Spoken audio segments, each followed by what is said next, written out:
Imana ishimwe cyane kubwo umwanya mwiza nk'uyu nguyu, kubwo umunsi w'icyumweru tugize umugisha wo kuba dufite amateraniro turi imbere y'Imana, kandi ni umunsi ntegereza cyane mfite amatsiko, ndetse numva rwose mfite ibyiringiro bizima by'uko Imana itaduteraniriza ubusa, ahubwo iba yatubikiye ijambo ryayo kandi ikomeza isezerano ikarisoza. Ubutumwa bw'uyu munsi rero ni urusengero rw'iminsi mikuru y'ingando. Urusengero rw'iminsi mikuru y'ingando nk'uko twasomye mu gitabo cy'Abalewi igice cya 23, twahereye ku murongo wa 33 tugeza ku murongo wa 44, ariko ndagira ngo noneho nsome imirongo mike kuva ku murongo wa 41 kugeza ku murongo wa 44.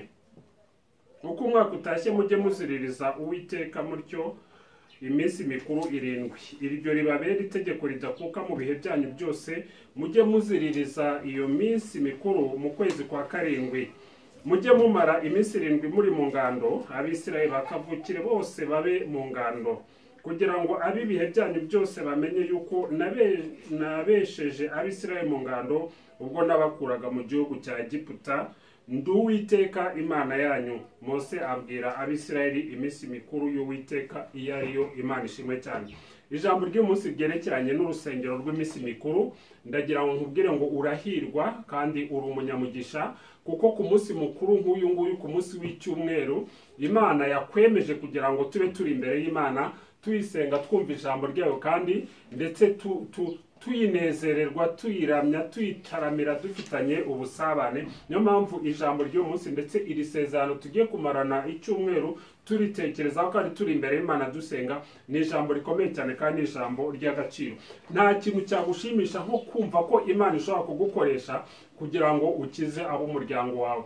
Nta kintu cyagushimisha nko kumva ko Imana yagukoresha kugira ngo abakuzengurutse, abo mubana, abo mukorana, abo muba muri kumwe bakira agakiza ku bwawe. Aho ngaho wavuga amena, kubera iki? Kuko nuvuga ngo ni igihe Imana igukoresha kugira ngo abandi babone ibisubizo. Imana ishimwe cyane. Mu gihe cya none rero isi iri kunyura mu ngorane, isi iri kunyura mu bikomeye bitari bimwe. Niba rero uri mu bo Imana igomba gukoresha, niba uri mu bo Imana igomba gukoresha kugira ngo ugeze igisubizo ku bandi, kugira ngo igeze agakiza ku bandi, kugira ngo abantu babashe gukira n'indwara zabo, biragusaba gufata isezerano, kandi isezerano ukarifata n'ubundi ukomeje.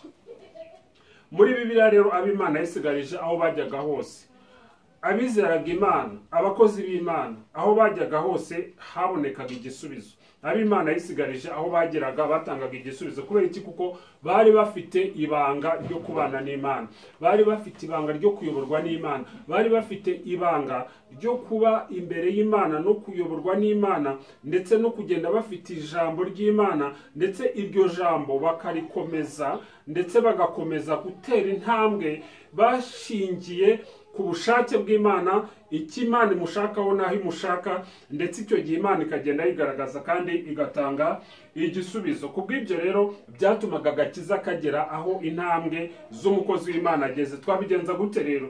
Mureke uyu munsi dusobanukirwe uburyo bwo gufata ijambo, uburyo bwo gukiza isi, uburyo Imana ishaka ko dukoresha kugira ngo dukize isi ya none. Kutamenya ibanga rikubiye muri aya magambo twasomye mu Balewi ni ikibazo gikomeye cyane, ndetse ni impamvu yumvikana ishobora gutuma kaga nibiza bishobora kugera ahantu ahariho hose, mu gihe ubu butumwa Imana ishaka kuduha uyu munsi tutabufashe ngo tubugire ubwacu, kandi tubukoreshe icyo Imana ishaka ko tubukoresha. Niyo mpamvu usanga yuko nk'uko amateka bigaragaza, ku isi habaye intambara nyinshi cyane, ndetse bagerageje kuzibara basanga ni intambara zigeze ndetse zirenga gatoya 12,000. Kandi muri izo ntambara zose harimo intambara ebyiri zabaye nkuru cyane, intambara ebyiri z'isi yose, intambara ebyiri z'isi yose. Kandi ibyo byose tuzi ko intambara zizana ibintu byinshi birangirika, ibintu byinshi birahombera, ndetse abantu bakasiga ubuzima bwabo. Niyo mpamvu uyu munsi dutekereze kuri iri jambo ryerekeranye n'urusengero rw'iminsi mikuru y'ingando, maze tubone ko Imana ishaka kuduha igisubizo, kandi igisubizo kirambye. Reka mbabwire ngo umunsi umwe tuzimuka tujye iwacu mu ijuru. Umwami Yesu yavuze ati ngiye kubategurira aho muzaba, ngiye kubategurira aho muzaba kugira ngo aho ndi namwe mubeyo. Kandi ati mu rugo rwa data harimo amazu menshi, iyo abatarahari mba mbibabwiye. Haleluya, Imana ishimwe cyane. Iyo abatarahari mba mbibabwiye. Imana ishimwe rero kuko n'ubundi Imana ishaka ngo ubwami bwayo buboneka ahantu turi, ariko nagira mbabwire ngo hari ubwami bwo mu ijuru, hari aho tuzaba, hari umunsi umwe umwami Yesu azaza gutwara itorero. Kandi ndagusengera Imana mu izina rya Yesu kugira ngo ugume utegereje, maze umwami Yesu nagaruka azagusange mu mwanya wawe. Hari ubwami bw'Imana rero, hakabaho n'ubwami bwo mwijima. Iki turagomba kugisobanukirwa neza kugira ngo usobanukirwe yuko mu gihe wizeye Yesu Kristo, mu gihe umwuka wera w'Imana ari muri wowe, uba uri mu bwami bw'Imana. Ahantu ugeze ubwami bw'Imana buba bwahageze, maze ubwami bwo mwijima bugahunga mu izina rya Yesu. Tukiri mu isi rero dushobora no kunezererwa ubwami bw'Imana. Tukiri hano mu isi, nubwo duca mu bikomeye, nubwo duca mu bibazo, nubwo duca mu ntambara zitari zimwe, nubwo duhangana n'icyorezo, ariko uko byagenda kose Imana ibanye nawe, ibanye nanjye, nuvuga ngo icyo gihe ubwami bw'Imana buba buri hagati muri twebwe. Imana ishimwe cyane. Mu ihema ry'Imana rero habagamo umutambyi. Umurimo w'umutambyi mu ihema ry'Imana, mu buturo bw'Imana, umurimo we kwari ukugira ngo akomeza ashyira amavuta mu matabaza, maze amatabaza ahore yaka. Imana ishimwe cyane. Ngo icyo gicaniro gihore cyaka imbere y'isanduku y'isezerano, iruhande rw'ahera cyane, maze umuriro ntukazime. Imana ishimwe cyane. Ayo ni amasengesho yabera. Umutambyi rero buri munsi yagombaga gushyiramo amavuta kugira ngo amatabaza cyangwa se itara rihore ryaka. Umwami Yesu yaraje arabisobanura neza, bati nijye mucyo w'isi, umurikira ntazagenda mu mwijima na hatoya. Umurimo w'umutambyi rero no kugira ngo umucyo umurikire abo mu mwijima, maze bahindukire nabo babone ubugingo kandi babone agakiza. Uyu munsi rero tuributswa umunsi mukuru w'ingando. Uyu munsi ufate isezerano maze utangire bushya. Nutekereza iby'uyu munsi mukuru w'ingando, ufate isezerano, ufate umwanzuro, uvuga uti nanjye ndagomba gutangira bushya, maze Imana izagukoresha kandi gukoreshe iby'ubutwari. Itorero turagomba gusobanukirwa iby'iminsi mikuru y'ibihe byose. Imana yatanze amabwiriza yerekeranye n'iminsi mikuru. Kubera iki? Kuko bari mu rugendo, kandi bari bafite aho bavuye, bari bafite aho bageze, bari bafite n'aho berekeza. Nuvuga ngo bagombaga amabwiriza rero kugira ngo urwo rugendo rwabo rubashe kugira ihirwe kandi babashe kugera mu gihugu cy'isezerano. Iminsi mikuru, hari iminsi mikuru itandukanye. Hari iminsi mikuru ya Pasika, hari iminsi mikuru ya Pentekote, hari iminsi mikuru y'ihuriro cyangwa se y'ubuturo bw'Imana, y'ihema ry'ibonaniro. Habaga n'iminsi mikuru y'imitsima idasembuwe, habaga n'iminsi mikuru y'umusaruro wa mbere, ugahinga imyaka, noneho rero ibyo usaruye bwa mbere hakaba hari umunsi mukuru, ndetse habaga n'umunsi mukuru w'impanda, hakaba n'umunsi mukuru w'impongano.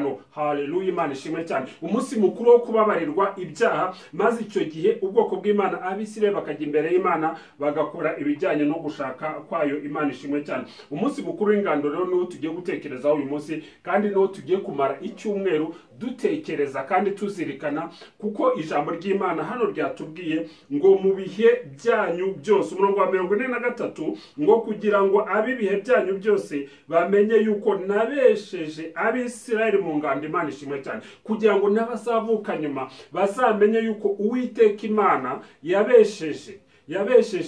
yashoboje Abisirayeli gutura mu ngando mu gihe bari mu rugendo, maze ibyo bitume bashima Imana kandi bayihimbaza. Uramutse rero udasobanukiwe Kristo aho ahurira n'iyo minsi mikuru, uramutse utabisobanukiwe neza, nta nubwo wasobanukirwa uko Satani akora. Mbese udasobanukiwe uko Satani akora, nta nubwo wasobanukirwa ko hari Gehenomu n'ubundi Satani ashakisha uburyo ashoboye bwose kugira ngo ajyane abantu kurimbuka. Niyo mpamvu muri Yohana igice cya 10 umurongo wa 10 haratubwira ngo umujura ntazanwa n'ikindi keretse kwiba, kwica no kurimbura. Ariko umwami Yesu ashimwe kuko yaraje ngo tubone ubugingo ndetse tubone bwinshi. Umunsi mukuru w'ingando rero utwibutsa buryo ki Imana yayoboye Abisirayeli batuye mu tuzu dutoya twimukanwa. Utuzu bubakaga dutoya twimukanwa, bubakishaga ibikoresho mbese biboneka aho ngaho, noneho bakabasha gutura mu ngando kugira ngo ejo n'ubundi bazashingure bakomeze bagende. Noneho icyo gihe bakaba bafite n'amahema y'ibonaniro,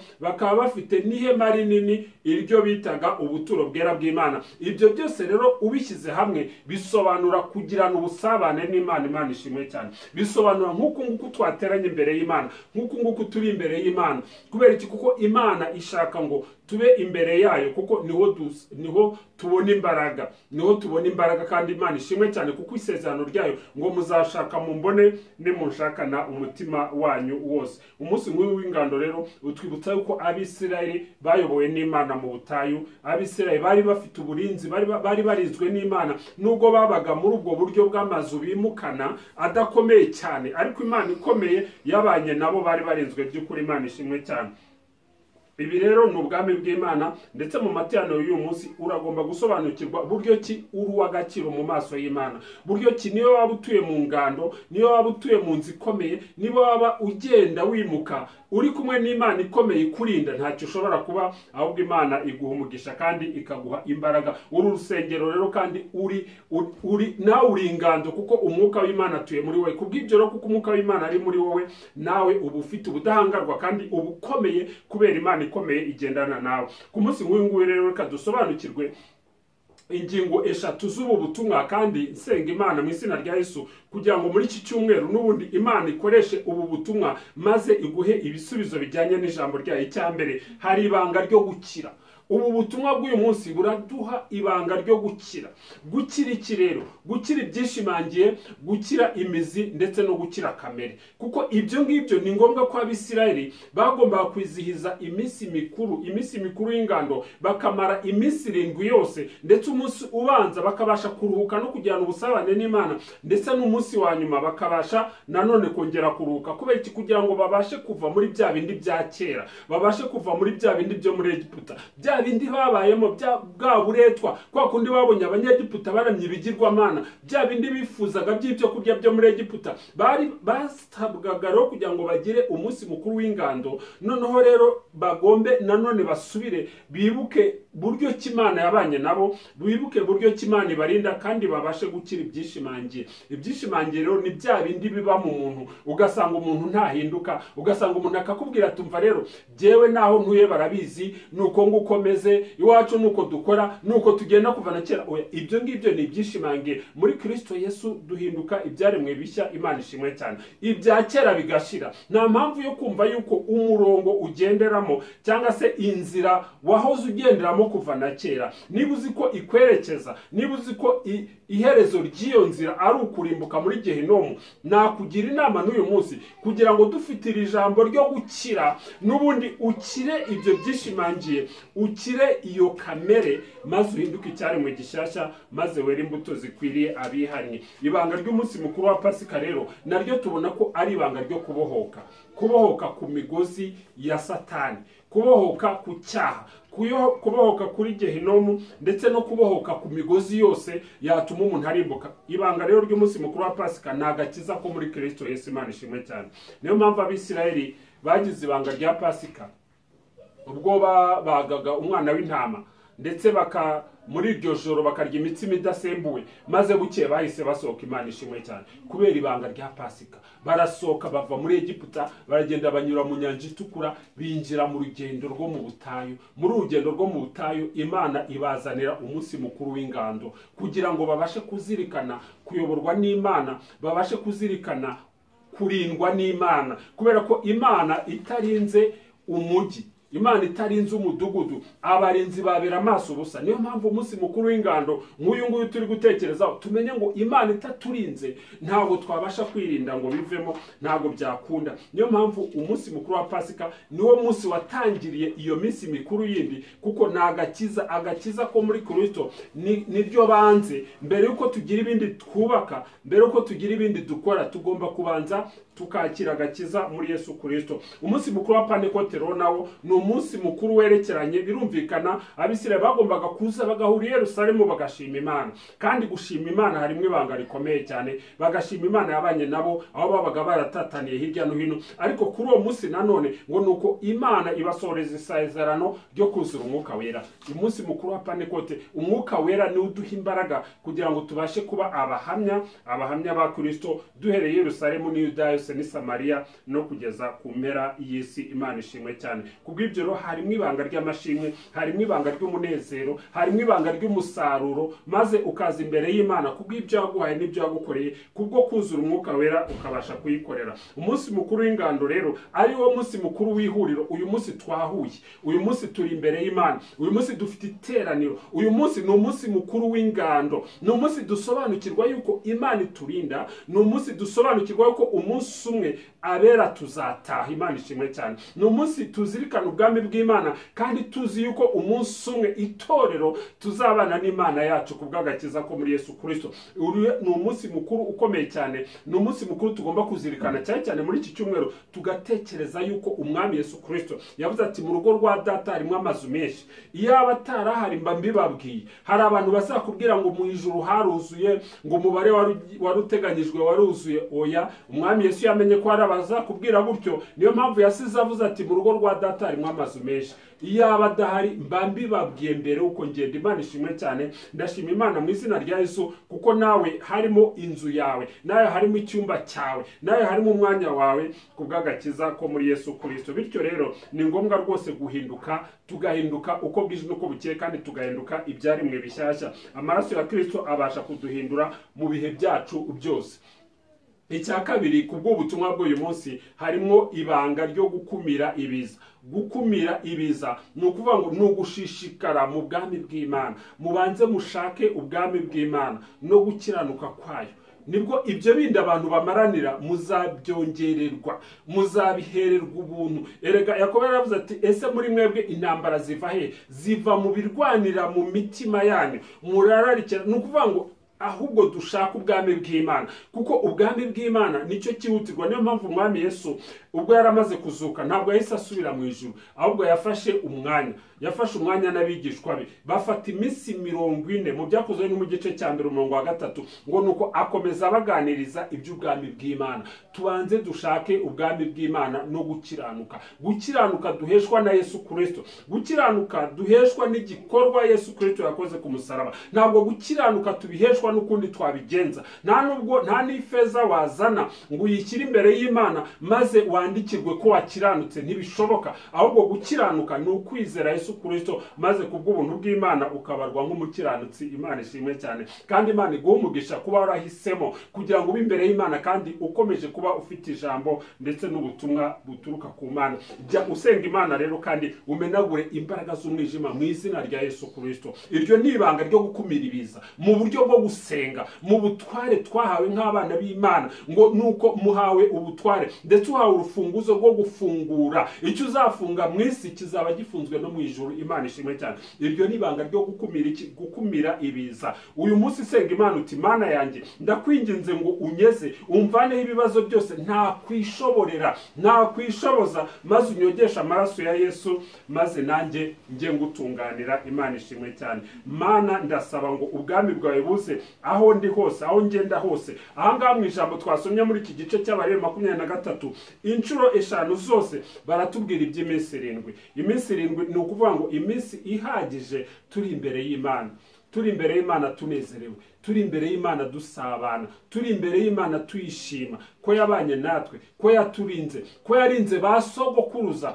mu rugendo rwo mu butayu. Ibyo bikadutera gushima Imana, bikadutera kwinezererwa, kandi hamwe no gusenga mu izina rya Yesu, Imana ikatuvaniraho ibiza. Nushyira umutima wawe ukwizera n'intekerezo zawe mu ijambo ry'Imana ry'uyu munsi, byanze bikunze Imana izagukiza kandi izakiza n'abawe. Muri abana b'Imana yiteguriye kandi ishaka gukoresha no mu gihe cya none. Imana ishimwe cyane. Icya gatatu, hari ibanga ry'ivugabutumwa ry'isi yose. Ibanga ry'ivugabutumwa ry'isi yose. Ahangaha Matayo igice cya 12 umurongo wa 50 hatugaragariza yuko iyo winjiye mu mugambi w'Imana, iyo winjiye mu gushaka kw'Imana, kuko Imana ishaka ko abantu bakizwa bakamenya ukuri. Ntabwo Imana inezezwa nuko umunyabyaha apfa, ahubwo Imana ishaka ko ahindukira. Haleluya. Imana ishaka ko ahindukira. Niyo mpamvu iyo ushyize ubushake bwawe mu bushake bw'Imana, icyo gihe ubagiranye isano n'Imana. Matayo 12 umurongo wa 50 haravuga ngo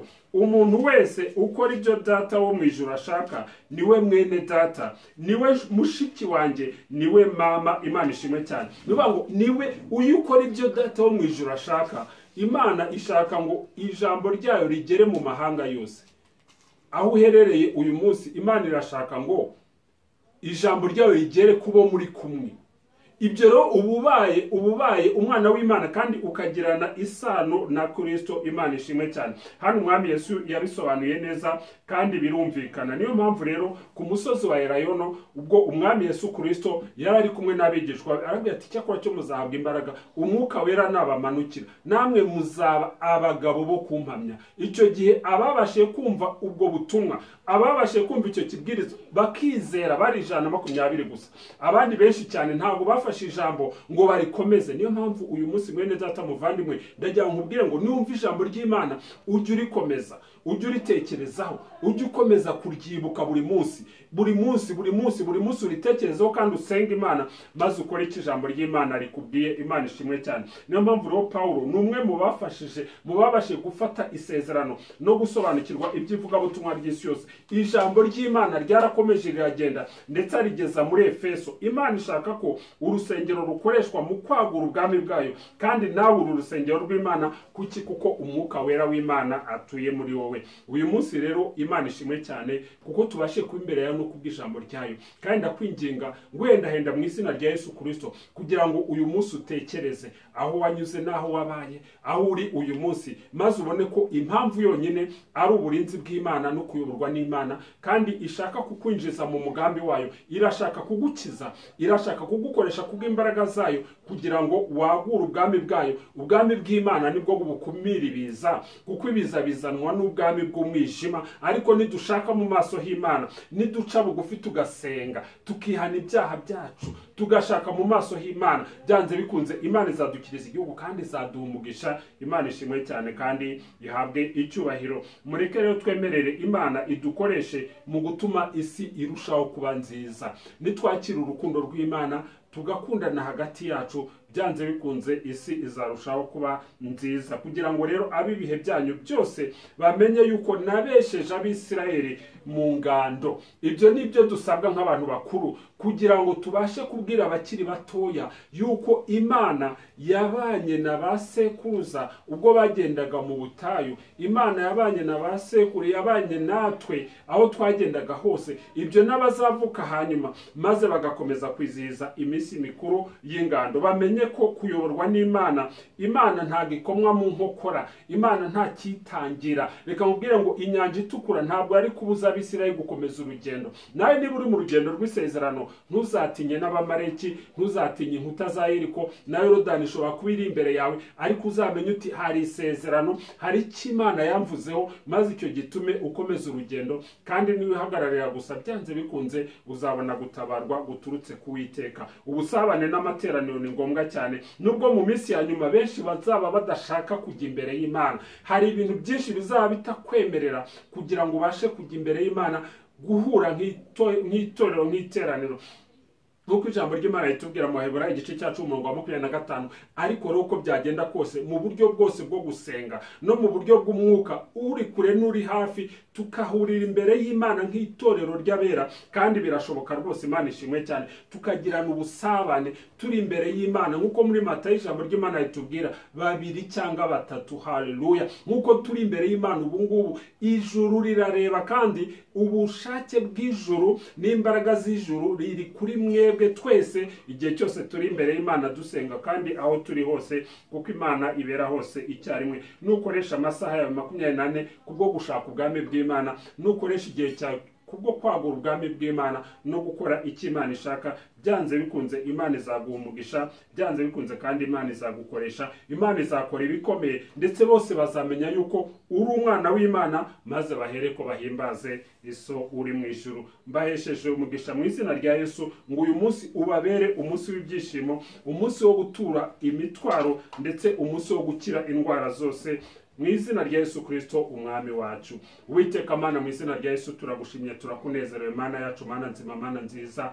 Tuzi ko abakwakiriye bahawe uburenganzira bwo kuba abana bawe, kandi ari urusengero uturamo Mana, tukaba ingando wishimira. Uyu munsi Mana turi imbere yawe, nukuri ndagushima ko no mu guterana nk'uku nguku hariho gukira indwara z'umubiri, kuko amaraso ya Kristo niho duhera dukira indwara, ndetse tukava mu byishimangiye n'imizi na kamere idashimishije, ahubwo tukinjira mu mugambi mwiza w'ivugabutumwa ry'isi yose. Habwa icyubahiro Mana yacu, Mana nzima, Mana nziza, kandi ngo umutima uciye bugufi ntabwo uzawusuzugura. Wiheshe icyubahiro rero kandi uzane intsinzi ku muntu wese waba urwaye uri muri twebwe, ubashe kumukiza kuko ni wowe muganga wacu, uhereye none ukageza n'iteka ryose, mu izina rya Yesu Kristo umwami n'umukiza wacu.